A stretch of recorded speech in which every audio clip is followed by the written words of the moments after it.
மூலம் உங்களை சந்திப்பதிலே மிகுந்த மகிழ்ச்சி அடைகிறோம்.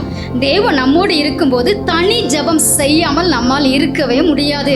மத்தேயு 14:23 சொல்லப்பட்டிருக்கிறது, அவர் ஜனங்களை அனுப்பிவிட்ட பின்பு தனித்து ஜெபம் பண்ண ஒரு மலையின் மேல் ஏறி சாயங்காலமான போது அங்கே தனிமையாய் இருந்தார். எனக்கு அன்பான தேவ பிள்ளைகளே, இயேசு கிறிஸ்து ஊழியம் ஆரம்பித்த பிறகு பார்த்தீங்கன்னா, ஒரு நாள் கூட தூக்கத்தை விரும்பாமல், இரவு பகல் என்று பாராமல் கால்நடையாக நடந்து தன்னுடைய ஊழியத்தை செய்து கொண்டிருந்தாலும் கிடைக்கிற நேரங்களில் எல்லாமே தனி ஜெபம், இரவு முழுவதும் ஜெபம் என்று சொல்லி நேரத்தை மிகவும் சரியாக செலவிட்டார். இன்று நாம் எப்படி இருக்கிறோம் என்று சொல்லி சிந்தித்து பார்க்க அழைக்கப்படுகிறோம். நாம் தனிமையில் இருக்கும் போதும் கிடைக்கிற நேரங்களிலும் கண்டிப்பாக ஜெபிக்க வேண்டும். அப்போதுதான் பிதாவானவர் குமாரனாகிய இயேசு கிறிஸ்துவோடு கூட இருந்து ஊழியத்தை சிறப்பாய் நடத்தினது போல நம்மோடும் தேவன் இருந்து எல்லா காரியங்களிலும் சிறப்பாக நடத்துவார்.